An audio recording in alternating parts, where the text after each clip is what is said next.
Olá, nesta videoaula desenvolveremos uma biblioteca interface para leitura de um teclado matricial de 16 teclas. Um teclado matricial é basicamente formado por botões intercalados entre colunas e linhas. A disposição dos botões lembra o formato de uma matriz, linhas por colunas. Isso permite o uso de um maior número de teclas, mesmo para um número limitado de portas disponíveis no microcontrolador.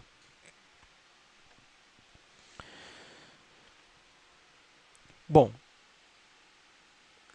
aqui nós temos nesta figura uma representação do esquema elétrico do bloco do teclado em nossa placa de desenvolvimento eletrocursos. Então é dessa forma, né? Exatamente dessa forma que o nosso teclado ele é feito na placa de desenvolvimento. Então nós temos aqui a intercalação de linhas, linha 1, linha 2, linha 3, linha 4 e colunas, coluna 1, coluna 2, coluna 3, coluna 4. A utilização de 4 linhas e 4 colunas nos permite aqui trabalhar com até 16 teclas, né? Então nós podemos trabalhar aqui com 16 teclas no nosso teclado, fazendo esse tipo de multiplexação. E como que é o funcionamento aqui? Vamos antes disso ver como que é feita a conexão de cada uma das 4 linhas e cada uma das 4 colunas. Bom, na nossa placa de desenvolvimento, cada uma das 4 linhas, elas são conectadas a portas. Então, a nossa linha 1, por exemplo, é conectada à porta PA5.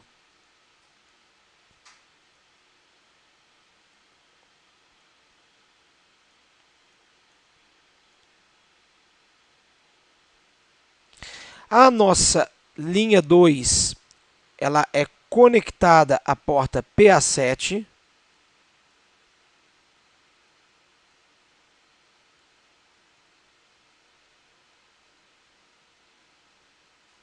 A nossa linha 3, a porta PB6 do microcontrolador.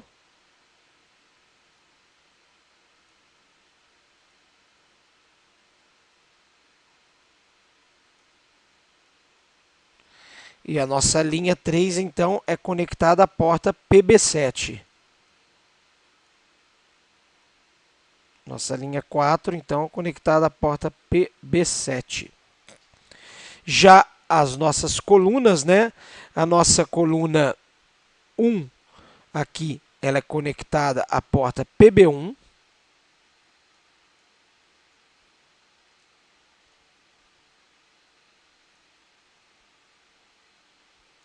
A nossa coluna 2 é conectada à porta PB8.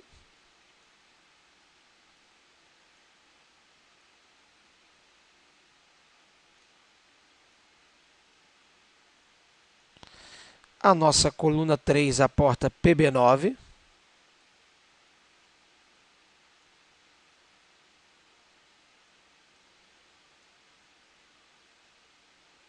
E, finalmente, a nossa coluna número 4 conectada à porta PA4.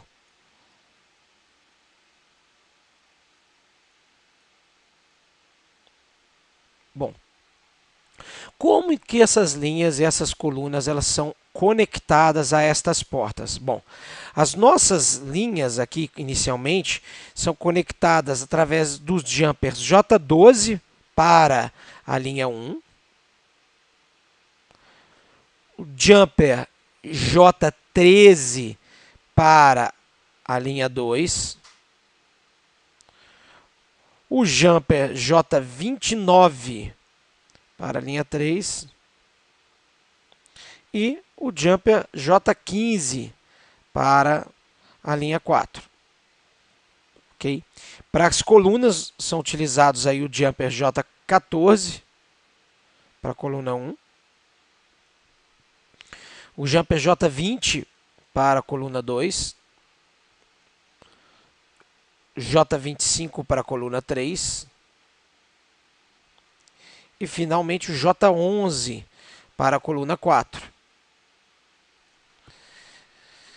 Quando uma das 16 chaves for pressionada, né, quando uma dessas 16 chaves ela é pressionada, a gente gera uma conexão física entre uma determinada linha e uma determinada coluna. Então, por exemplo, se a chave S14 aqui, que representa em nosso teclado o número 5, né? Então, aqui o número 1, aqui o número 5. Se ela for pressionada, né? Se a gente pressionar a chave S14, a gente cria uma conexão física entre o sinal aplicado à linha 2 e o sinal aqui da coluna 2. Bom, a biblioteca que nós vamos desenvolver, ela configura cada uma das 4 linhas como saídas digitais. Tá? Então, aqui nós temos saídas e aqui as colunas nós temos entradas digitais. Assim, a cada acionamento individual, por exemplo, aqui o acionamento da chave S14, nós executamos a leitura das 4 colunas com o objetivo de identificar qual tecla foi pressionada. Então, na nossa biblioteca, nós fazemos inicialmente o acionamento da linha 1, deixamos desligados a linha 2, 3 e 4 e fazemos a leitura da coluna 1, da coluna 2, da coluna 3 e da coluna 4 para verificar qual dessas 4 teclas foi pressionada. Se a tecla S9, S13, S17 ou S21. Depois acionamos a linha 2, desligamos a linha 1 e repetimos o processo de leitura das colunas 1, 2, 3 e 4, a fim de identificar qual dessas teclas, qual desses botões foi pressionado. Esse processo, então, ele se repete aí, né, pelas demais linhas e colunas, e é dessa forma que nós conseguimos identificar qual tecla exatamente foi pressionada. Bom, isso que a gente está falando aqui, isso que a gente acabou de falar, pode ser encontrado também no nosso datasheet aqui, no nosso caso, no esquema elétrico da nossa placa de circuito. Então, nós temos aqui o bloco do teclado e todas aquelas conexões que eu acabei de falar dos jumpers e das portas, ela pode ser visualizado aqui desse lado. Então, quando a gente comentou aqui do jumper J12, que faz a conexão da linha 1 à porta A5. Então, através desse jumper, nós podemos conectar aqui a linha 1 à porta A5, jumper J12. Também temos, então, o jumper J13 para a conexão da linha 2, o jumper J29 para a conexão da nossa linha 3, né? E também o jumper J15 para a conexão da nossa linha de número 4. Aqui o jumper J15 para a conexão da nossa linha número 4. Bom, é dessa forma que a gente faz as conexões aqui, né, das nossas linhas, as portas do microcontrolador. Das colunas também, da mesma forma, né? Nós temos aqui, então, por exemplo, o jumper J20 faz a conexão da coluna 2 à porta PB8. Né? Que mais que nós temos aqui? O jumper J25 da coluna 3 à porta PB9. Né? Isso tudo, o jumper J11 da coluna 4 a nossa porta PA4. Então, todos esses caras, eles são posicionados lá na nossa placa de desenvolvimento, aqui do lado esquerdo.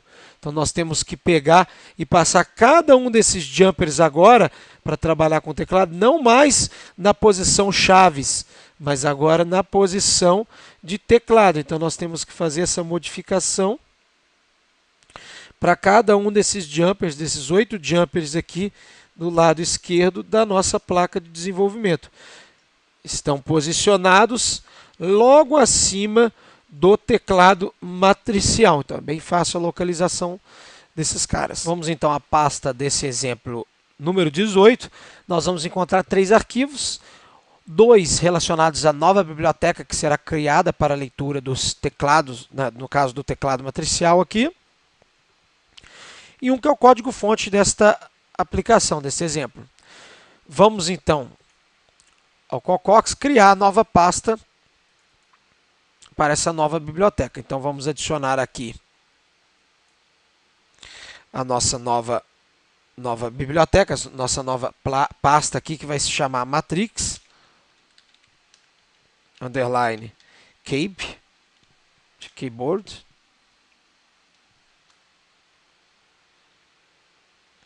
E vamos adicionar os dois arquivos, criar os dois arquivos necessários aqui.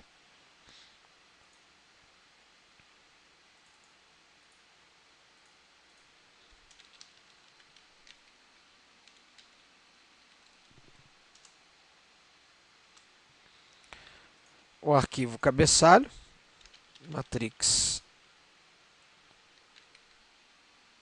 kb, e o arquivo fonte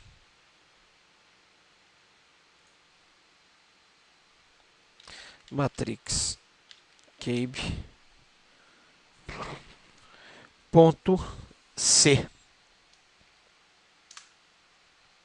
Ok.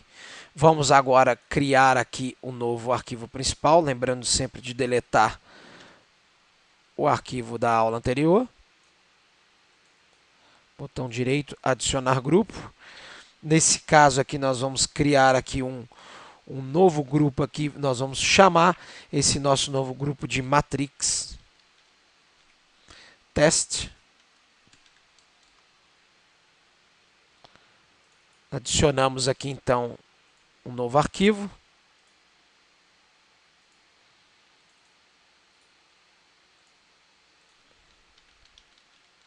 Matrix test. Matrix test.c.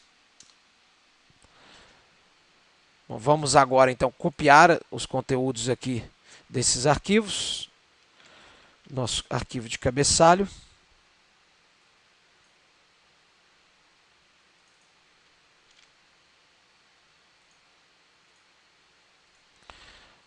O arquivo fonte da biblioteca.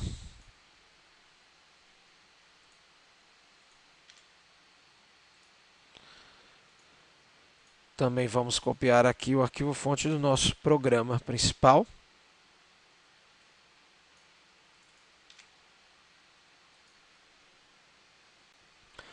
Bom, antes de falar dos arquivos fonte e cabeçalho da biblioteca, nesse projeto nós já vamos utilizar aqui algumas funções novas aí que não utilizamos até o momento. Nós vamos começar a trabalhar com funções de formatação de string, como são, no caso, a função printf, a função sprintf, etc. Tais métodos se encontram declarados no arquivo stdio.h. Assim, uma forma de implementar esses métodos, né, que a gente pode aqui reescrever, né, essas funções, é adicionando a biblioteca retargetprintf na aba repositório. Então, se a gente abrir a aba repositório, nós temos aqui, em comum aqui, retargetprintf, que é a implementação das funções printf e sprintf para reduzir o uso de memória. Então, vamos clicar aqui em retargetprintf, vai ser adicionado aqui lá no nosso projeto aqui o stdio, né? Aqui nesse caso o arquivo printf.c. Então aqui é feita a implementação de vários métodos da biblioteca stdio.h, né? Como printf, sprintf, né? A gente precisa implementar algumas funções aqui, então está tudo dessa forma aqui, bem projetado, bem assim definido aqui no nosso arquivo printf.c, tá? Então, a gente vai explicar daqui a pouco, né? A gente vai utilizar essas funções de formatação e só para adiantar, né? As funções de formatação aqui, a gente tem como passar alguns argumentos pré-definidos para elas. Então, por exemplo, se a gente passar aqui o argumento x minúsculo, ele vai ser utilizado para apresentar um hexadecimal utilizando caracteres minúsculos. O x maiúsculo ele vai ser utilizado para apresentar um hexadecimal com caracteres maiúsculos. A gente pode utilizar o tipo char, uma string e etc. Então a gente vai ver o funcionamento daqui a pouco dessas funções aqui, né? Mais especificamente da função sprintf, né? Então, nós podemos aqui formatar uma determinada string, formatar um determinado texto de uma forma bem simples e copiar o seu conteúdo para uma variável. Nesse caso, nós temos aqui uma variável do tipo char, com até 60 caracteres, né, chamada WriteValue. O que nós vamos fazer aqui? Nós pegamos todo o conteúdo desse texto e copiamos o conteúdo desse texto para a variável WriteValue. E depois nós imprimimos isso daqui na porta serial. Bom, mas olha que interessante, nós podemos copiar esse conteúdo formatado.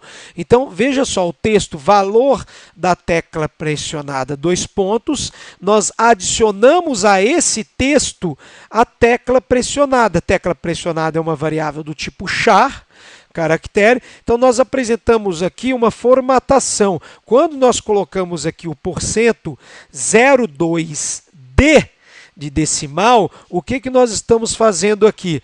Nós estamos pegando o decimal da tecla pressionada com duas casas decimais, estamos anexando esse decimal aqui ao nosso texto, o valor das teclas pressionadas. E estamos formatando esse cara e adicionando esse cara na variável WriteValue. Então, daqui a pouco a gente vai ver isso no funcionamento da nossa aplicaçãozinha. Vamos então ao nosso arquivo de cabeçalho.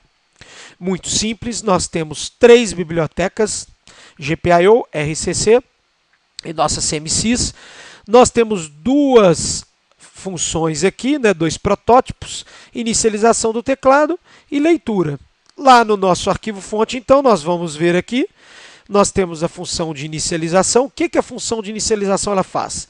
Então, nós temos que configurar aqui as portas A, GPIO-A e GPIO-B, porque nós temos linhas e colunas no nosso teclado, né, aplicadas às 2 portas aqui. Nós configuramos individualmente, inicialmente, aqui as linhas. Como as nossas linhas são saídas, então vocês podem observar a linha 1, que é a porta PA5, né? Nós configuramos como output push-pull, 2 MHz. A linha PA7 também, então já foi configurado como push-pull, 2 MHz.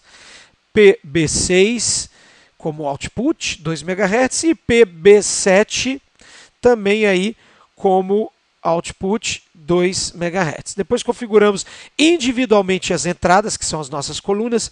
A coluna 1 é a porta PB1, né? GPIO B1. Configuramos como input pull-up, né? Para ter o resistor aí de pull-up no caso, 2 MHz. A porta PB8 também como input pull-up, 2 MHz. A porta PB9, input pull-up. E a porta PA4, GPIO 4, também como input pull-up, que vai ser a nossa coluna de número 4. Bom, feita a inicialização, então nós temos a funçãozinha aqui para leitura do botão da tecla pressionada. Então, como eu expliquei anteriormente, inicialmente nós chaveamos uma das linhas. Então, nós chaveamos aqui, por exemplo, a nossa linha 5, a nossa porta PA5, né? O pino A de número 5. Fazemos isso através do bit reset e mantemos as demais portas, os demais pinos em bit set.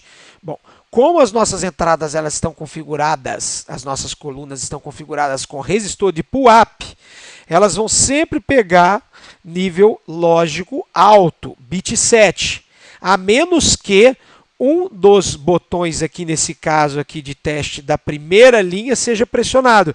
Então, veja que nós aplicamos na primeira linha, na saída do pino 5, bit reset. Então, se nós pressionarmos uma das chaves lá da nossa primeira linha, nós colocaremos para uma das nossas 4 colunas um nível lógico baixo, o bit reset que foi aplicado à primeira linha. Então, para isso, nós utilizamos a função read input data bit, né, e fazemos a leitura então individual para cada uma das nossas colunas. Então, o pino 1 da porta B, que é a nossa coluna 1, o pino 8 da porta B, que é a nossa coluna 2, o pino 9 da porta B, que é a nossa coluna 3, e o pino 4 da porta A, que é a nossa coluna 4.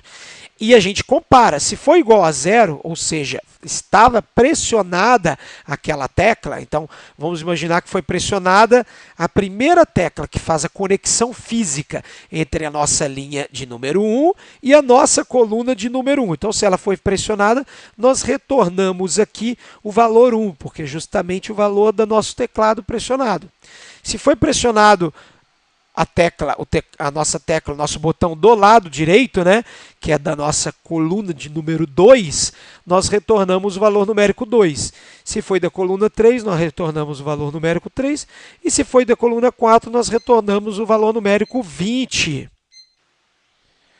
E todo esse procedimento ele é repetido aqui para as demais linhas e colunas. Então, no segundo teste, por exemplo, nós aqui resetamos a saída, né, PA7, a nossa segunda linha, e fazemos mais uma vez o teste das colunas, para saber qual valor foi pressionado. Então, se foi na primeira coluna, a gente retorna o valor 4, na segunda o valor 5, na terceira o valor 6, na quarta o valor 30. Nesse caso, os valores 20, a gente está representando lá a tecla A, o valor 30, a tecla B. Bom, todo esse procedimento é feito para as 4 linhas e para as 4 colunas. Se nenhuma das teclas foi pressionada, isso é muito importante, nós retornamos aqui um valor, o valor 255, para saber que nenhuma tecla foi pressionada. Então vamos agora ao nosso programa principal. No nosso programa principal, nós temos aqui a inclusão das bibliotecas necessárias, biblioteca de atrasos programáveis, da serial, também essa nossa nova biblioteca do teclado matricial, agora a biblioteca stdio, né? stdarg, justamente para acionamento lá da nossa função sprintf, para a utilização da nossa função sprintf. O que nós fazemos aqui? Nós criamos uma funçãozinha muito simples para limpar nossa matriz aqui, nosso vetor de caracteres aqui, a nossa string.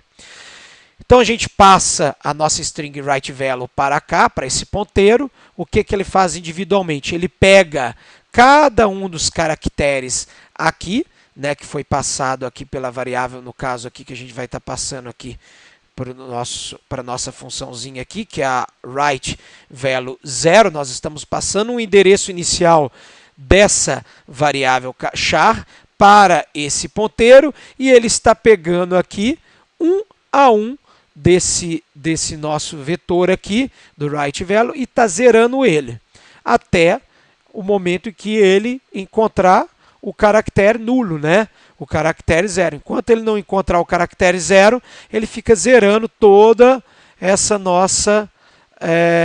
nosso conjunto de caracteres aqui. Programa principal, declaramos então as duas variáveis, né? A variável key, que é a chave pressionada, o int8, e o nosso conjunto de caracteres aqui, a nossa string, né? WriteValue. Fazemos a inicialização dos clocks, inicialização das funções de atraso, inicialização da nossa porta serial com 9.200, né, bits por segundo, a inicialização do teclado matricial e logo de cara mandamos pela porta serial o seguinte texto, a seguinte string. Pressione uma tecla qualquer. O barra R e o barra N significa retorno de carro, né, o fim da nossa linha, e pula para a próxima linha. Ele vai pular para a linha de baixo na hora de apresentar esse texto no terminal serial, no nosso software terminal serial. Aqui nós geramos um atraso de 100 milissegundos e entramos no loop infinito. E aqui nesse loop infinito, nesse momento, nós aguardamos do while. Nós aguardamos uma das teclas ser pressionada. Por isso que eu comentei que na biblioteca nós usamos aqui o decimal 255, por exemplo, para indicar que nenhum botão foi pressionado. Então a gente fica sempre repetindo esse loop enquanto nenhuma tecla foi pressionada. E nós fazemos a leitura aqui da tecla, utilizando a função matrix kbRead, que a gente acabou de explicar. Se uma das teclas foi pressionada, o valor atribuído aqui à variável key será diferente de 255. Pode ser 2, pode ser 1, 3, 20, etc. Bom, então, se algum botão foi pressionado, ele sai desse loop. Nós limpamos aqui, se porventura existir algum lixo, né, algum escrito na variável WriteValue, na nossa string WriteValue, nós limpamos e nós formatamos agora um novo texto. Então, nós apresentamos aqui o texto valor tecla pressionada, adicionado do número da tecla que foi pressionada. E, na linha seguinte, nós enviamos todo esse texto aqui para a nossa porta serial. Aguardamos 300 milissegundos e repetimos todo o processo. Então, nós ficamos sempre aqui aguardando uma tecla ser pressionada para poder enviar isso para o teclado. Então, nós vamos verificar aqui no nosso painel de controle qual porta-com está conectado o nosso conversor. O USB serial permanece então na porta com 6. Vamos compilar o nosso projeto, já abrir o software Termite e configurar aqui o nosso software Termite para a porta com 6, 9600, 8 bits de dados, 1 stop bit, sem paridade, sem controle de fluxo do hardware. Ok. Ele já está conectado lá ao nosso microcontrolador, né, através da portinha USART, né, através dessa saída aqui, desse Jump EJ31. E o que nós vamos fazer agora? Nós vamos então transferir o projeto e de cara nós já vamos ver a presença do texto. Pressione uma tecla qualquer. Então nós vamos pressionar aqui as nossas teclas individualmente. Vou começar aqui com o botão de número 1. A gente vai ver lá, ó, valor da tecla pressionada, 0,1. Tecla 0,2, 0,3. Aqui, a nossa tecla A, ele vai apresentar lá o valor 20. 4, 5, 6. A tecla B vai apresentar o valor 30. 7, 8, 9. A tecla C, o valor 40. Aqui no nosso caso nós temos o asterisco, né, que é representado pelo valor 50, o 0 que é representado pelo valor 0, o nosso hashtag aqui, né, o nosso jogo da velha, que é representado aqui pelo número 60, e no caso a tecla D, que é representado pelo número 70.